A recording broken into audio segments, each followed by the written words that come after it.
place was dark and dusty and half-lost in tangles of old alleys near the quays, reeking of strange things brought in from the seas and with queer curls of fog that west winds tossed. Small lozenged panes obscured by smoke and frost just showed the books, in piles like twisted trees rotting from floor to roof. Conjuries of crumbling elder lore at little cost. I entered, charmed, and from a cobwebbed heap took up the nearest tome and thumbed it through, trembling at curious words that seemed to keep some secret, monstrous if one only knew. Then, looking for some cellar old in craft, I could find nothing but a voice that laughed.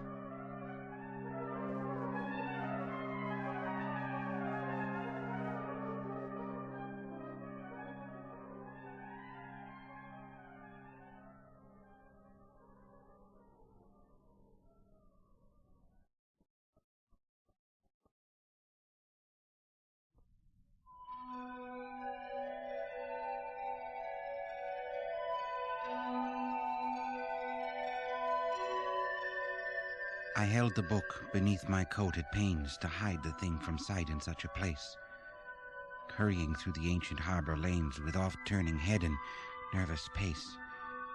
Dull, furtive windows in old tottering brick peered at me oddly as I hastened by, and thinking what they sheltered, I grew sick for a redeeming glimpse of clean blue sky.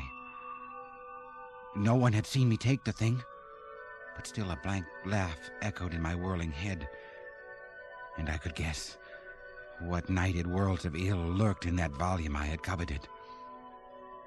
The way grew strange, the walls alike in matting, and far behind me unseen feet were padding.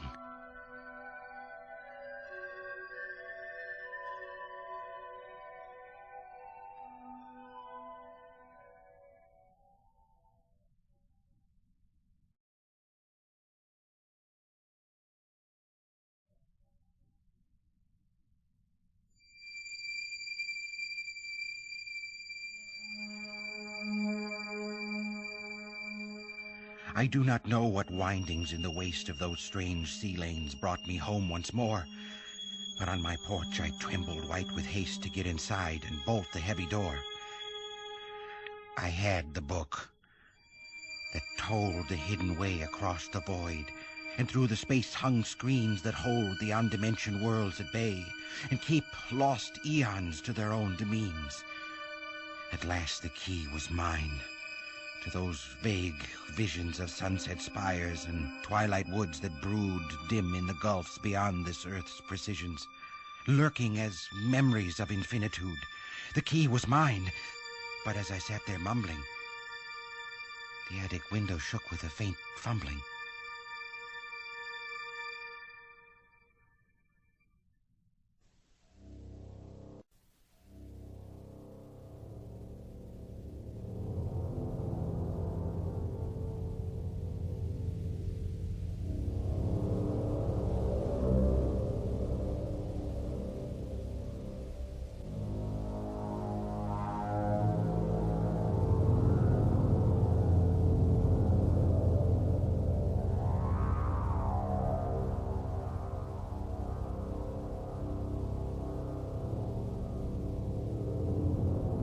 The day had come again, when as a child I saw just once that hollow of old oaks, gray with a ground mist that enfolds and chokes the slinking shapes which madness has defiled.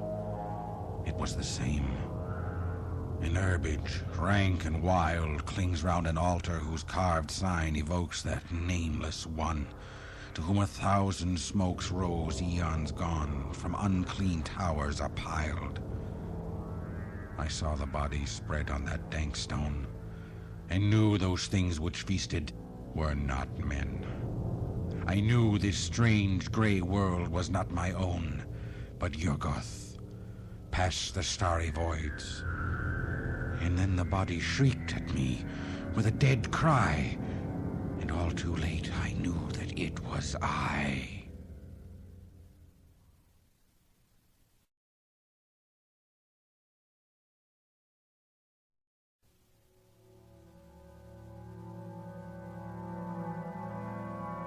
The demon said that he would take me home, to the pale, shadowy land I half recalled as a high place of stair and terrace, walled with marble balustrades that sky winds comb, while miles below a maze of dome on dome and tower on tower beside a sea lies sprawled. Once more, he told me, I would stand enthralled on those old heights and hear the far-off foam. All this he promised, and through sunset's gate he swept me, past the lapping lakes of flame and red gold thrones of gods without a name who shriek in fear at some impending fate, then a black gulf with sea sounds in the night. Here was your home, he mocked, when you had sight.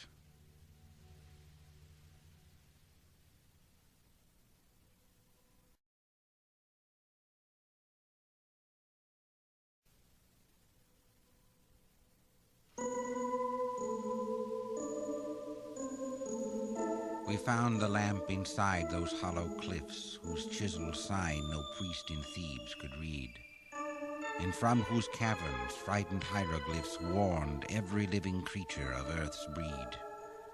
No more was there, just that one brazen bowl with traces of a curious oil within, fretted with some obscurely patterned scroll and symbols hinting vaguely of strange sin.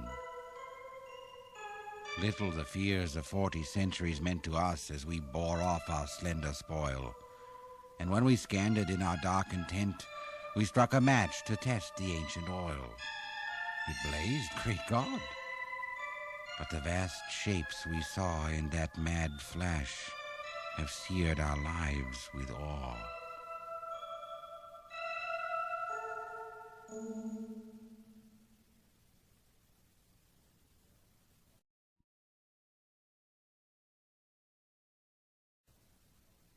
The great hill hung close over the old town, a precipice against the main street's end, green, tall, and wooded, looking darkly down upon the steeple at the highway bend.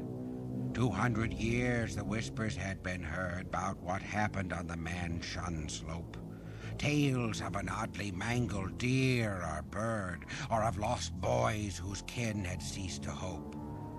One day the mailman found no village there, nor were its folk or houses seen again. People came out from Aylesbury to stare, yet they all told the mailman it was plain that he was mad for saying he had spied the great hill's gluttonous eyes and jaws stretched wide.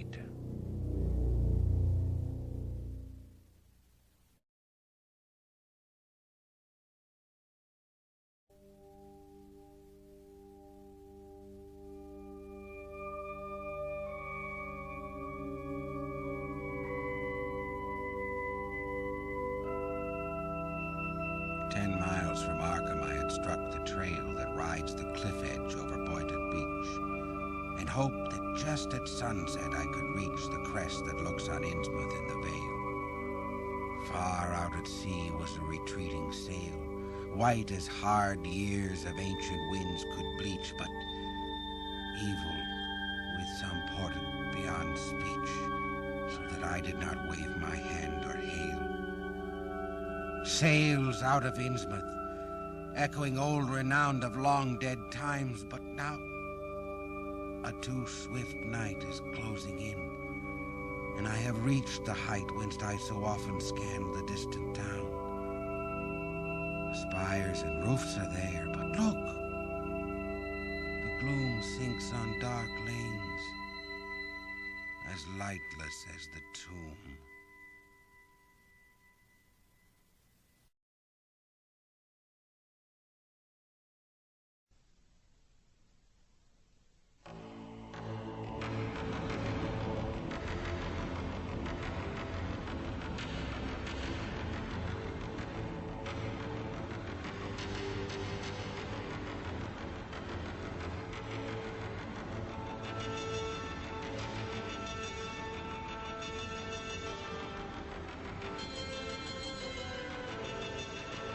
It was the city I had known before. The ancient, leprous town where mongrel throngs chant to strange gods and beat unhallowed gongs in crypts beneath foul alleys near the shore. The rotting, fish-eyed houses leered at me from where they leaned, drunk and half-animate, as edging through the filth, I passed the gate to the black courtyard where the man would be. The dark walls closed me in, and aloud I cursed that I had ever come to such a den. When suddenly a score of windows burst into wild light and swarmed with dancing men, mad, soundless revels of the dragging dead, and not a corpse had either hands or head.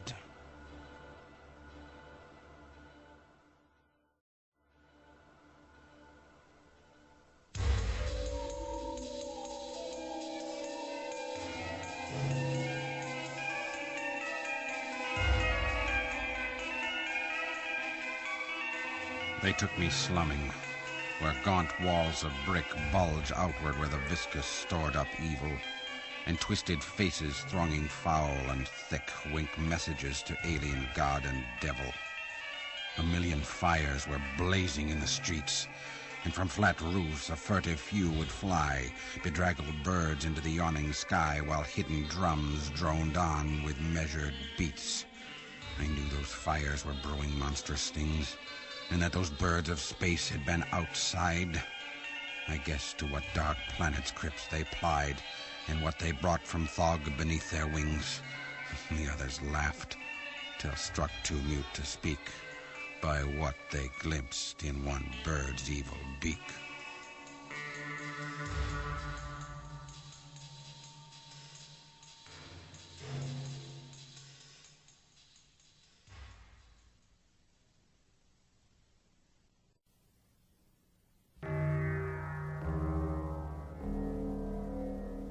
Farmer Seth Atwood was past 80 when he tried to sink that deep well by his door, with only Ebb to help him bore and bore. We laughed and hoped he'd soon be sane again.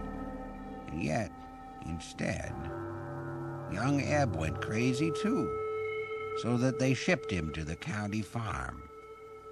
Seth bricked the well mouth up as tight as glue, then hacked an artery in his gnarled left arm. After the funeral, we felt bound to get out to that well and rip the bricks away. But all we saw were iron handholds set down a black hole deeper than we could say. And yet, we put the bricks back, for we found the hole too deep for any line to sound.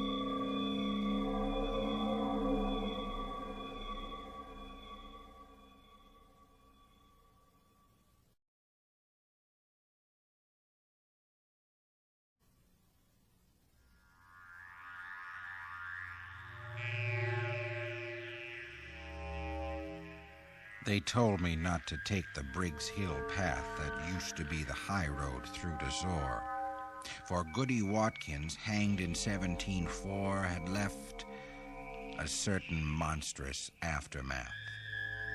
Yet when I disobeyed and had in view the vine-hung cottage by the great rock slope, I could not think of elms or hempen rope, but wondered why the house still seemed so new.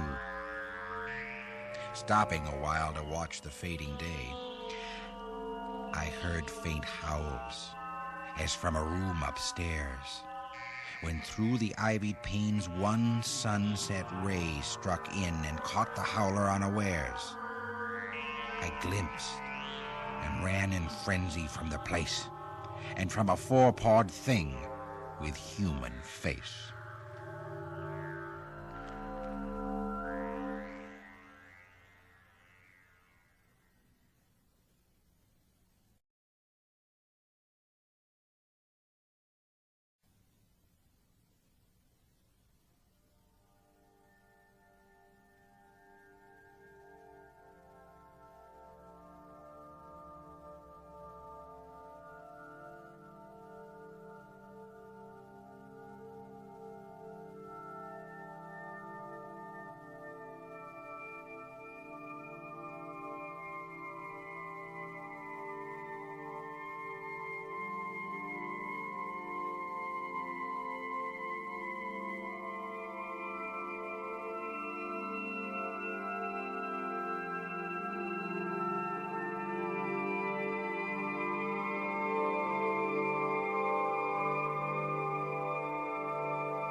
the winter sunset, flaming beyond spires and chimneys half detached from this dull sphere, opens great gates to some forgotten year of elder splendors and divine desires.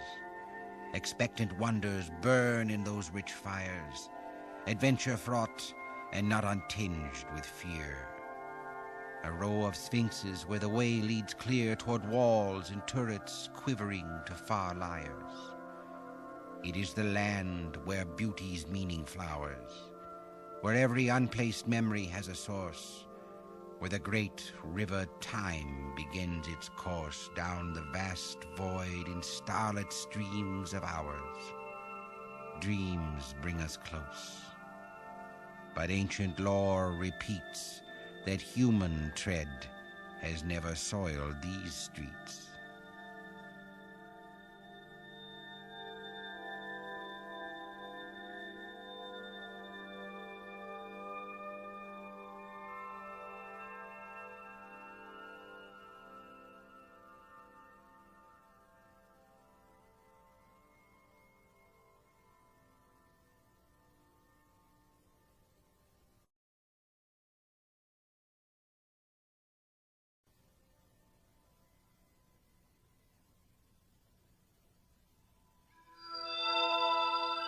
It is a certain hour of twilight glooms, mostly in autumn, when the star wind pours down hilltop streets, deserted out of doors but showing early lamplight from snug rooms. The dead leaves rush in strange, fantastic twists, and chimney smoke whirls round with alien grace, heating geometries of outer space, while Fomalhaut peers in through southward mists. This is the hour when moonstruck poets know what fungi sprout in Yuggoth, and what scents and tints of flowers fill Nithon's continents, such as in no poor earthly garden blow. Yet for each dream these winds to us convey, a dozen more of ours they sweep away.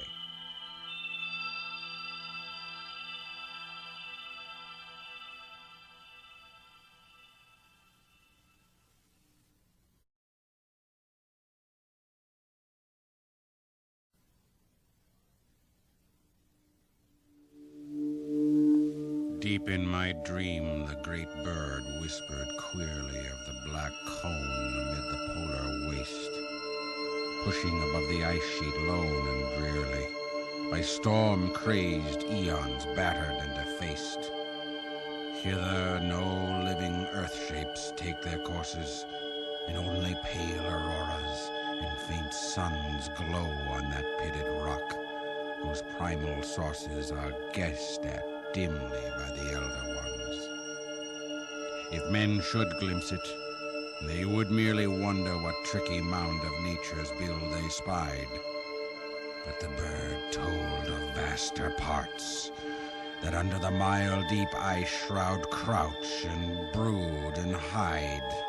God help the dreamer whose mad visions show those dead eyes set in crystal gulfs below.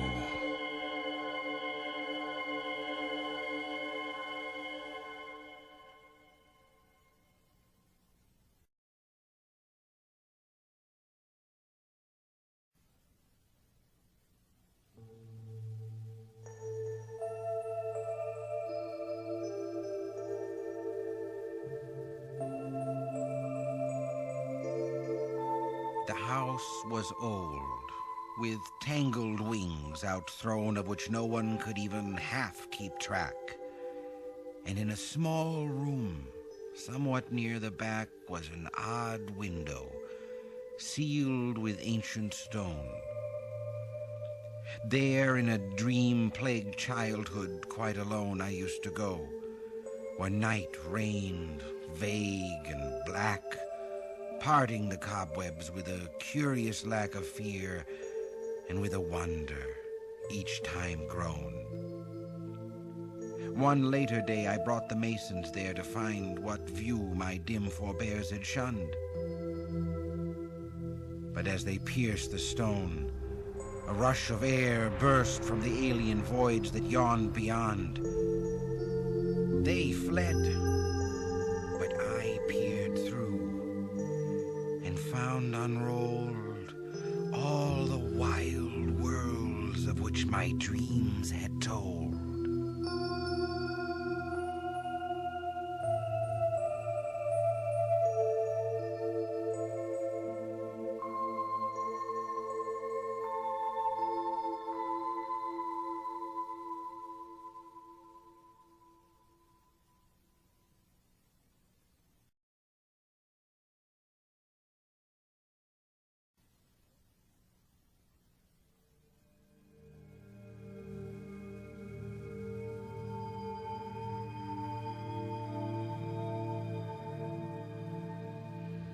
There were great steppes and rocky tablelands stretching half limitless in starlit night, with alien campfires shedding feeble light on beasts with tinkling bells in shaggy bands.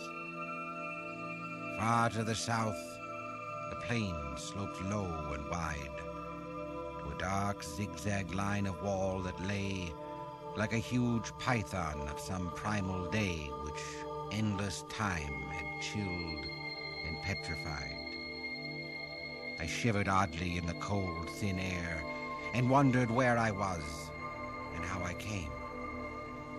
When a cloaked form against a campfire's glare rose and approached and called me by my name, staring at the dead face beneath the hood, I ceased to hope because I understood.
Beyond that wall, whose ancient masonry reached almost to the sky in moss-thick towers, there would be terrace gardens rich with flowers and flutter of bird and butterfly and bee.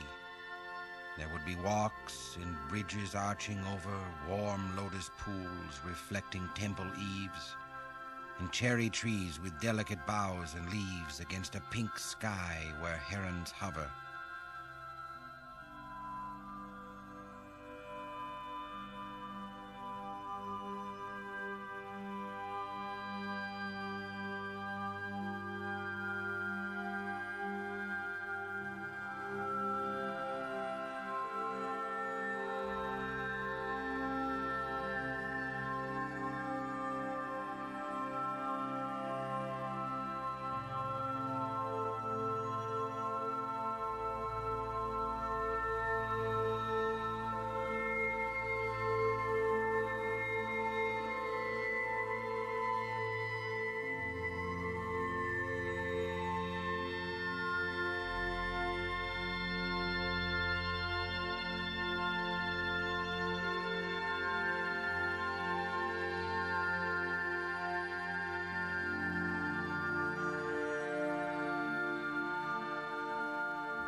All would be there, for had not old dreams flung open the gate to that stone lantern maze, where drowsy streams spin out their winding ways, trailed by green vines from bending branches hung? I hurried, but when the wall rose grim and great, I found there was no longer any gate.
Year after year I heard that faint, far ringing of deep-toned bells on the black midnight wind. Peals from no steeple I could ever find, but strange, as if across some great void winging. I searched my dreams and memories for a clue, and thought of all the chimes my visions carried. Of quiet Innsmouth, where the white gulls tarried round an ancient spire that I once knew. Always perplexed, I heard those far notes falling till one March night, the bleak rains splashing cold, beckoned me back through gateways of recalling to elder towers where the mad clappers tolled. They tolled, but from the sunless tides that pour through sunken valleys on the sea's dead floor.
Out of what crypt they crawl I cannot tell, but every night I see the rubbery things, black-horned and slender with membranous wings, and tails that bear the bifid bob of hell.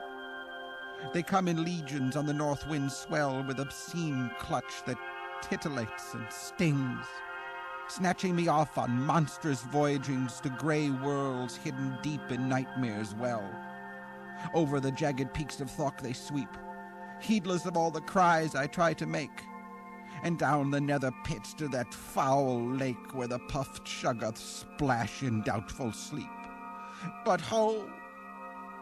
If only they would make some sound, or wear a face where faces should be found.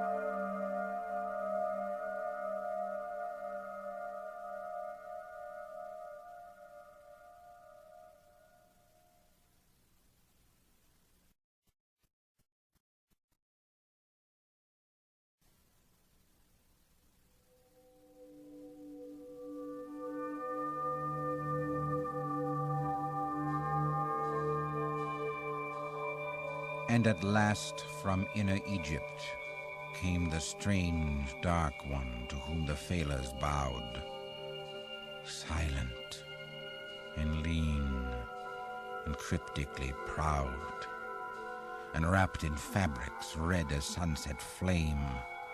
Throngs pressed round, frantic for his commands, but leaving could not tell what they had heard. While through the nations spread the awestruck word that wild beasts followed him and licked his hands. Soon from the sea a noxious birth began, forgotten lands with weedy spires of gold. The ground was cleft, and mad auroras rolled down on the quaking citadels of man. Then, crushing what he chanced to mold in play, the idiot chaos blew Earth's dust away.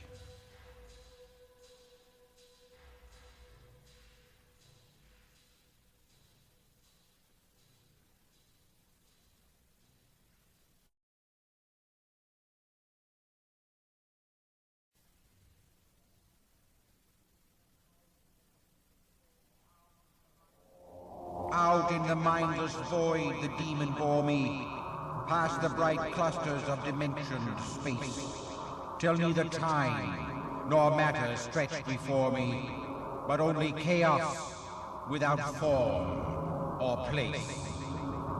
Here the vast Lord of all in darkness muttered things he had dreamed but could not understand, while near him shapeless bat things flopped and fluttered in idiot vortices that raised dreams fan. They danced insanely to the high, thin whining of a cracked flute, clutched in a monstrous paw, whence flow the aimless waves whose chance combining gives each frail cosmos its eternal law. I am his messenger, the demon said, as in contempt he struck his master's head.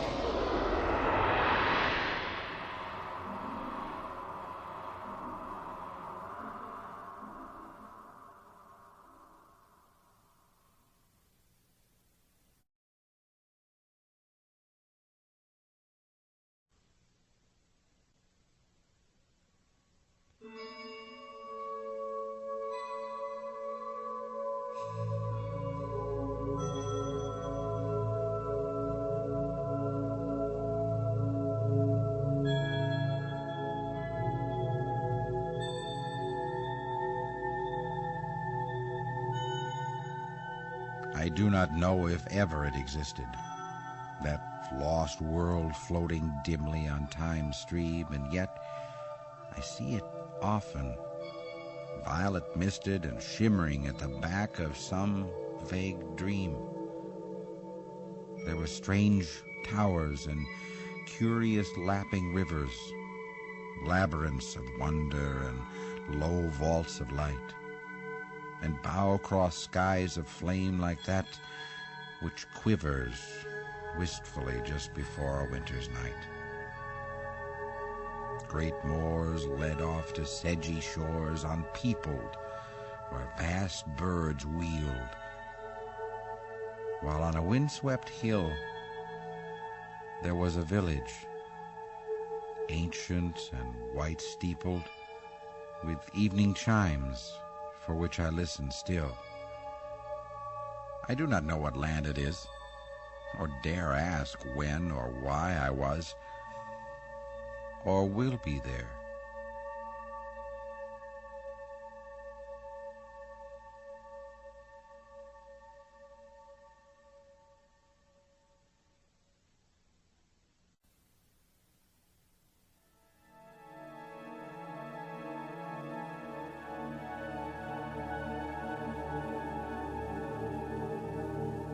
Dream there is an evil place where tall, deserted buildings crowd along a deep, black, narrow channel, reeking strong of frightful things whence oily currents race. Lanes with old walls half meeting overhead wind off to streets one may or may not know, and feeble moonlight sheds a spectral glow over long rows of windows, dark and dead.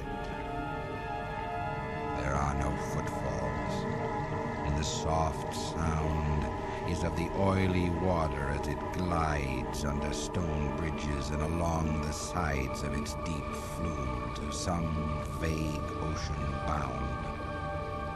None lives to tell when that stream washed away its dream-lost region from the world of clay.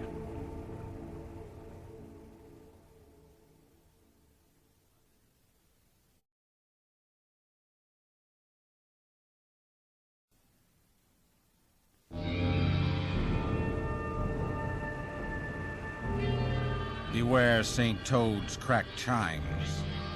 I heard him scream as I plunged into those mad lanes that wind in labyrinths, obscure and undefined south of the river, where old centuries dream.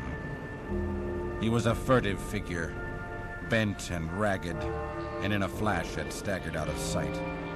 So still I burrowed onward in the night, toward where more roof lines rose, malign and jagged. No guidebook told of what was lurking here. But now I heard another old man shriek, "Beware St. Toad's cracked chimes!" Growing weak, I paused, when a third graybeard croaked in fear, "Beware St. Toad's cracked chimes!" Aghast I fled, till suddenly that black spire loomed ahead.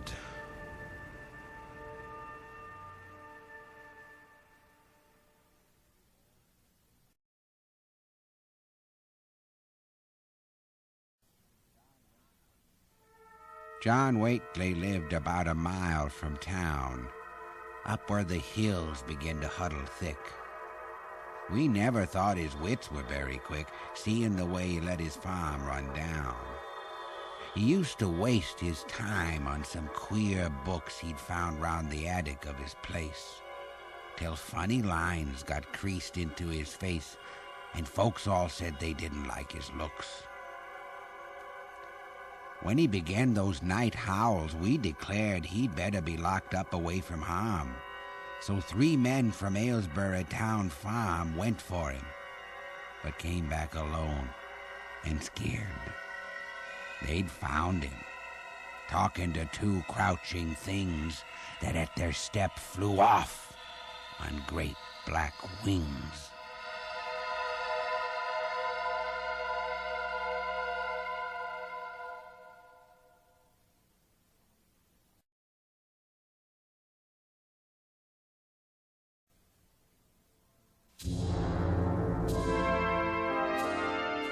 From Leng, where rocky peaks climb bleak and bare, under cold stars obscure to human sight, there shoots at dusk a single beam of light whose far blue rays make shepherds whine in prayer. They say, though none has been there, that it comes out of a pharos in a tower of stone, where the last elder one lives on alone, talking to chaos with the beat of drums. The thing, they whisper, wears a silken mask of yellow, whose queer folds appear to hide a face not of this earth, though none dares ask just what those features are which bulge inside. Many in man's first youth sought out that glow, but what they found, no one will ever know.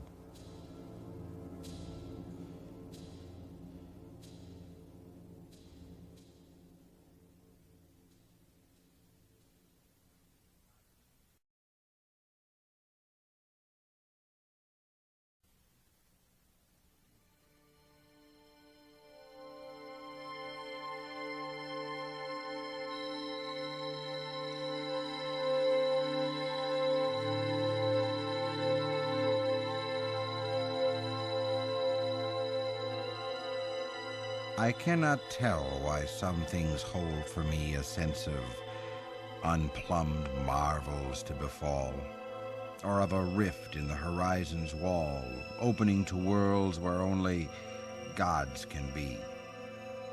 There is a breathless, vague expectancy, as of vast ancient pomps I half recall, or wild adventures, uncorporeal, ecstasy-fraught, and as a daydream free. It is in sunsets and strange city spires, old villages and woods and misty downs, south winds, the sea, low hills, and lighted towns, old gardens, half-heard songs, and the moon's fires. But though its lure alone makes life worth living, none gains or guesses what it hints at giving.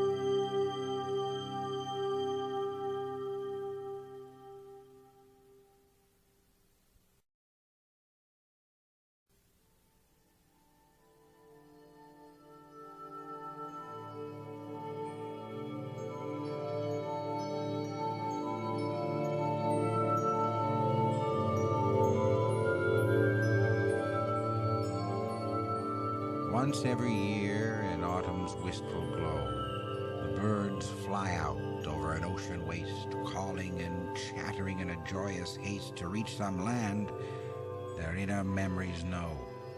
Great terrace gardens where bright blossoms blow and lines of mangoes luscious to the taste, and temple groves with branches interlaced over cool paths. All these their vague dreams show.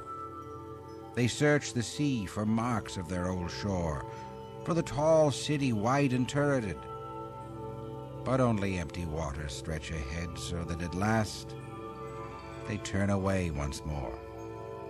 Yet, sunken deep where alien polyps throng, the old towers miss their lost remembered song.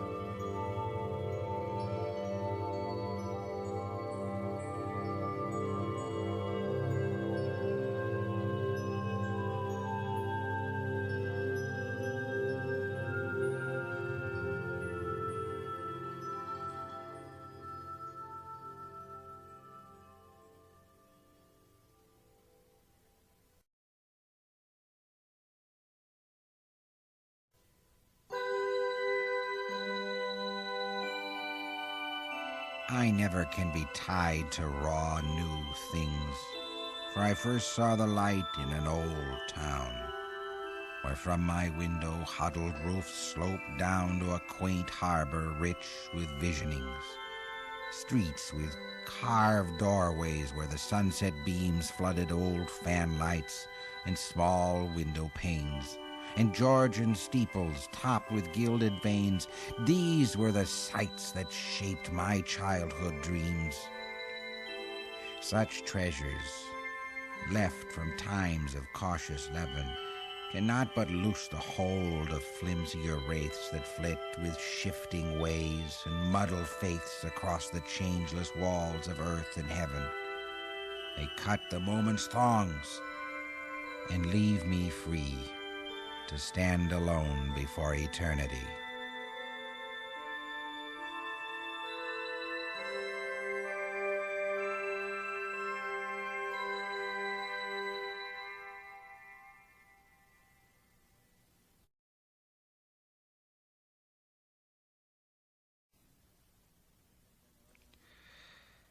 It had been old when Babylon was new.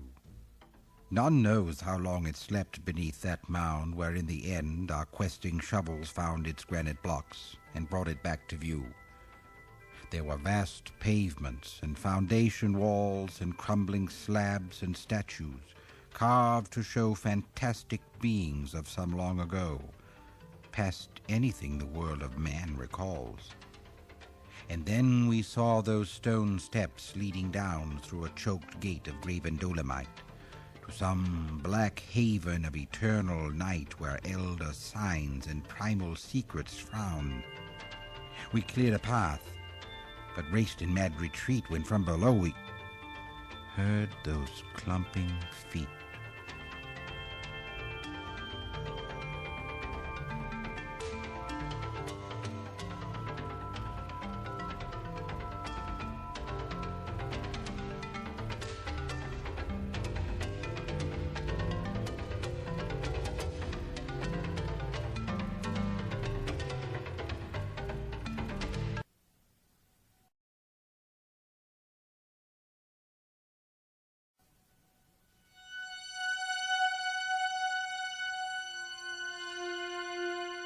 His solid flesh had never been away, for each dawn found him in his usual place.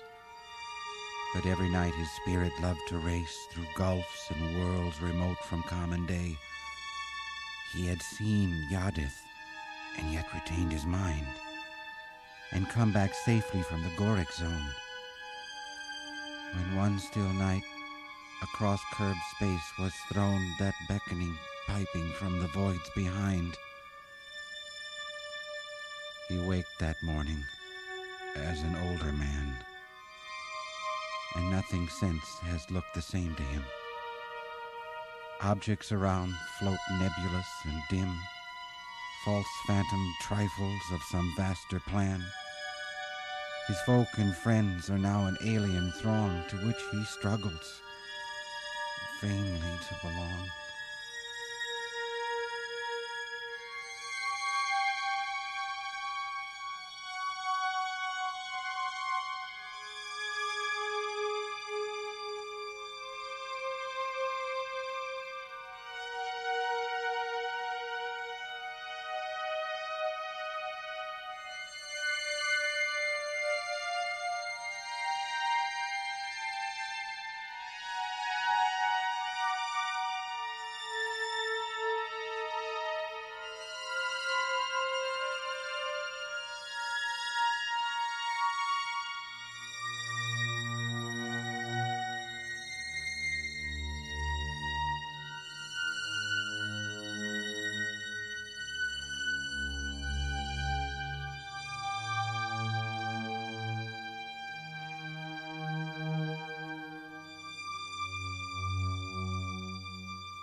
Over old roofs and past decaying spires, the harbor whistles chant all through the night. Throats from strange ports and beaches far and white, and fabulous oceans ranged in motley choirs, each to the other, alien and unknown. yet all by some obscurely focused force from brooding gulfs beyond the zodiac's course, fused into one mysterious cosmic drone. Through shadowy dreams, they send a marching line of still more shadowy shapes and hints and views. Echoes from outer voids and subtle clues to things which they themselves cannot define. And always in that chorus faintly blent, we catch some notes no earthship ever sent.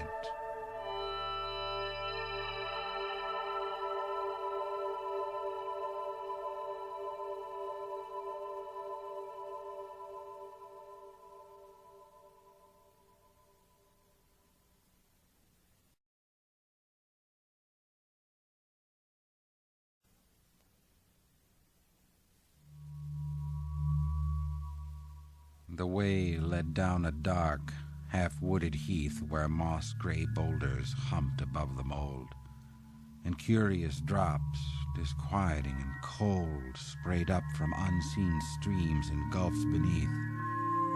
There was no wind, nor any trace of sound in puzzling shrub or alien-featured tree, nor any view before, till suddenly, straight in my path, I saw a monstrous mound. Half to the sky those steep sides loomed upspread, rank grassed and cluttered by a crumbling flight of lava stairs that scaled the fear-topped height in steps too vast for any human tread. I shrieked and knew what primal star and year had sucked me back from man's dream transient sphere.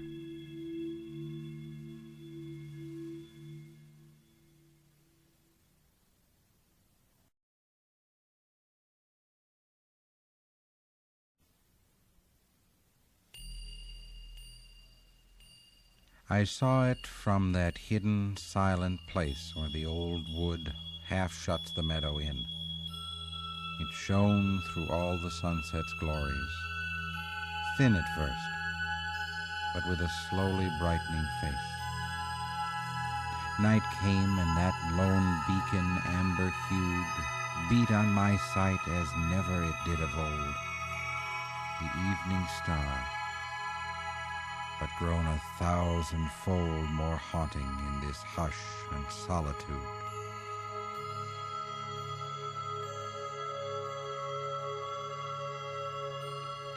It traced strange pictures on the quivering air, half memories that had always filled my eyes, vast towers and gardens, curious seas and skies, of some dim life I never could tell where.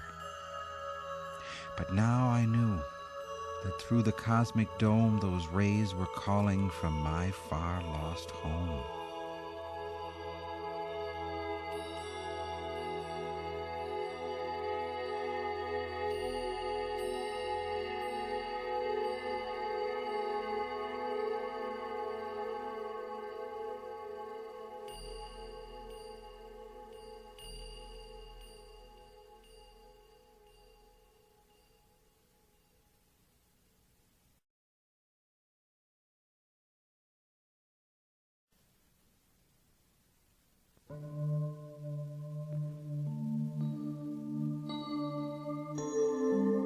There is in certain ancient things a trace of some dim essence, more than form or weight, a tenuous ether, indeterminate yet linked with all the laws of time and space, a faint, veiled sign of continuities that outward eyes can never quite descry, of locked dimensions harboring years gone by and out of reach except for hidden keys. It moves me most when slanting sunbeams glow on old farm buildings set against a hill and paint with life the shapes which linger still from centuries less a dream than this we know. In that strange light, I feel I am not far from the fixed mass whose sides the ages are.